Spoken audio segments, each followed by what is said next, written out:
Assalamualaikum warahmatullahi wabarakatuh. Pengelolaan pendidikan. Di antaranya terdapat tentang 1. Menjelaskan definisi pengelolaan kelas. Yang kedua, menjelaskan kegiatan pengelolaan kelas. Yang ketiga, menjelaskan masalah-masalah dalam pengelolaan kelas. Yang keempat, yaitu menjelaskan pencegahan masalah kelas. Dengan anggota kelompok, yang pertama Muhammad Sanimun Paris, yang kedua Muhammad Halib Mulki, yang ketiga Habib Parasidi, yang keempat saya sendiri yaitu Muhammad Sadam Abdullah, dan yang kelima Nasi Ali Mufti, dan yang terakhir Fahreja Abdi Setia. Pengertian pengelolaan kelas. Pengelolaan kelas terdiri dari dua kata, yaitu pengelolaan dan kelas. Pengelolaan itu sendiri, akar katanya adalah kelola, ditambah awalan pe dan akhiran an. Istilah lain dari pengelolaan adalah manajemen. Manajemen adalah kata yang aslinya dari bahasa Inggris, yaitu manajemen, yang berarti ketatakelaksanaan, tata pimpinan, pengelolaan. Pengelolaan adalah proses yang memberikan pengawasan pada semua hal yang terlibat dalam pelaksanaan kebijakan dan pencapaian tujuan. Pengelolaan dalam pengertian umum menurut Ari Kunto yang dikutip Zamarah adalah pengadministrasian, pengaturan atau penataan suatu kegiatan. Menurut Hamalik yang dikutip Zamarah, kelas adalah suatu kelompok orang yang melakukan kegiatan belajar bersama yang mendapat pengajaran dan guru. Hadirin Namawi memandang kelas adalah dari dua sudut, yaitu kelas dalam arti yang sempit dan kelas dalam arti yang luas. Kelas dalam arti yang sempit yakni ruangan yang dibatasi oleh 4 dinding, tempat sejumlah siswa berkumpul untuk mengikuti proses belajar mengajar. Kelas dalam pengertian tradisional ini memandang sifat statis karena menunjuk pengelompokan siswa menurut tingkat perkembangan yang antara lain didasarkan pada umur kronologis masing-masing.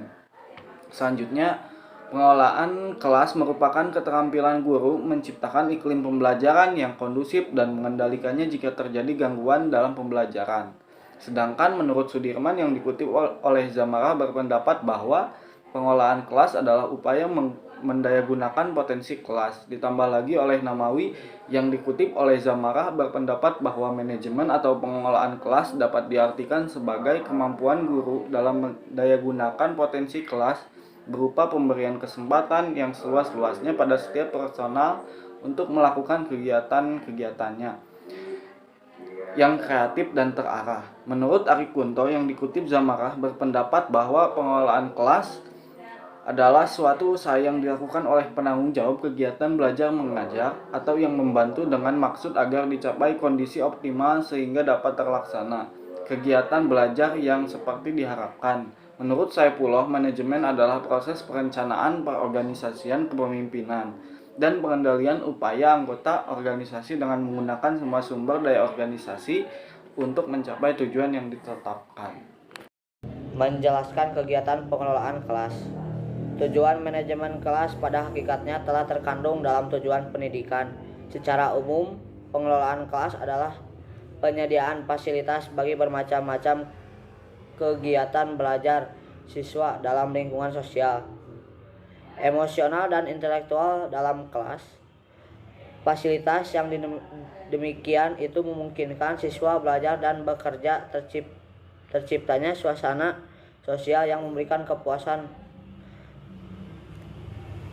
suasana disiplin, perkembangan intelektual dan emosional, dan sikap serta apresiasi pada siswa. Sudirman 1991,311, Suharsimi Ari Kunto 1988 berpendapat bahwa tujuan pengelolaan kelas adalah agar setiap anak di kelas dapat bekerja dengan tertib sehingga tercapai tujuan pengajar secara efektif dan efisien. Terkait dari penjelasan di atas, dalam hal pengelolaan kelas dapat pula ditinjau dari segi interaksi komunikatif. Artinya, seorang guru dituntut mampu mengatur segala kondisi apapun yang terjadi di dalam kelas saat pembelajaran berlangsung agar terciptanya komunikasi dua arah, yaitu antara guru dengan murid, murid dengan guru, sehingga proses belajar mengajar dapat berlangsung dengan baik. Hal ini bertujuan untuk memudahkan sekaligus meringankan tugas guru atau wali kelas. Untuk memperkecil masalah gangguan dalam kelas, prinsip-prinsip pengelolaan kelas dapat dipergunakan, sehingga guru harus mengetahui dan menguasai prinsip-prinsip pengelolaan kelas yang diuraikan berikut ini. Yang pertama ada hangat dan antusias, tantangan, bervariasi, keluasan, penekanan pada hal positif, dan yang terakhir penanaman disiplin diri. Ada dua jenis masalah pengelolaan kelas, yaitu yang bersifat perorangan atau individual dan yang bersifat kelompok. Didasari bahwa masalah perorangan atau individual dan masalah kelompok seringkali menyatu dan amat sukar dipisahkan yang satu dan yang lain. Namun demikian, pembeda antara kedua jenis masalah itu akan bermanfaat, terutama apabila guru ingin mengenali dan menangani permasalahan yang ada dalam kelas yang menjadi tanggung jawabnya, yaitu satu, masalah individual. Penggolongan masalah individual ini didasarkan atas anggapan dasar bahwa tingkah laku masalah manusia itu mengarah pada pencapaian suatu tujuan. Setiap individu memiliki kebutuhan dasar untuk memiliki dirinya berguna. Jika seseorang individu gagal mengembangkan rasa memiliki dan rasa dirinya berharga, maka dia akan bertingkah laku menyimpang. Masalah kelompok berdasarkan pengalaman guru di lapangan, masalah-masalah yang timbul di dalam pelaksanaan pengajaran dapat didefinisikan sebagai berikut. A. Masalah pengarahan di waktu merencanakan, melaksanakan, dan mengevaluasi proses belajar mengajar. Kebanyakan guru kurang memiliki kemampuan dalam. B. Masalah evaluasi dan penilaian guru dalam tugasnya untuk merencanakan, melaksanakan evaluasi, dan menemukan masalah-masalah sebagai berikut. C. Masalah isi dan urutan-urutan pelajaran dalam membuat perencanaan pengajaran yang kemudian akan dilaksanakan dan dievaluasi.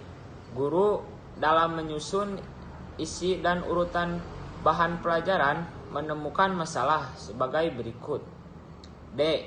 Masalah isi dan masalah metode dan sistem penyajian bahan pelajaran agar guru dapat menyajikan bahan pelajaran dengan menarik dan berhasil. Maka perlu menguasai beberapa teknik sistem penyajian. Juga dapat memilih siswa penyajian yang tepat untuk sistem materi tertentu yang akan disajikan, ataupun dapat membuat versi dalam menyajikan bahan tersebut. Namun dengan demikian, dalam pengamatan pelaksanaan pengajaran itu, para guru menemukan masalah-masalah sebagai berikut. Menjelaskan pencegahan masalah kelas. Upaya yang harus dilakukan dalam mengatasi masalah pengelolaan kelas di atas ada beberapa pendekatan yang dapat dilakukan, diantaranya sebagai berikut. Yang pertama, behavior modification approach. Yang kedua, socio-emotional climate approach. Yang ketiga, group process approach. Yang keempat yaitu pendekatan otoriter, dan yang kelima pendekatan permisif. Yang terakhir keenam yaitu pendekatan membiarkan dan memberikan kebebasan. Kesimpulannya yaitu pengelolaan kelas merupakan usaha sadar untuk mengatur semua kegiatan proses belajar mengajar secara sistematis yang mengarah pada penyiapan sarana dan alat peraga, pengaturan ruang belajar, mewujudkan situasi atau kondisi proses belajar mengajar berjalan dengan baik dan tujuan kurikuler dapat tercapai. Tujuan akhir dari pengelolaan kelas adalah anak didik dapat mengembangkan disiplin diri. Karena itu guru sebaiknya selalu mendorong anak didik untuk melaksanakan disiplin diri, dan guru sendiri hendaknya menjadi teladan mengenai pengendalian diri dan pelaksanaan tanggung jawab. Jadi guru harus disiplin dalam segala hal bidang bila ingin anak didiknya itu ikut disiplin, berdisiplin dalam segala hal. Terima kasih dari kami, mohon maaf bila ada kesalahan. Assalamualaikum warahmatullahi wabarakatuh.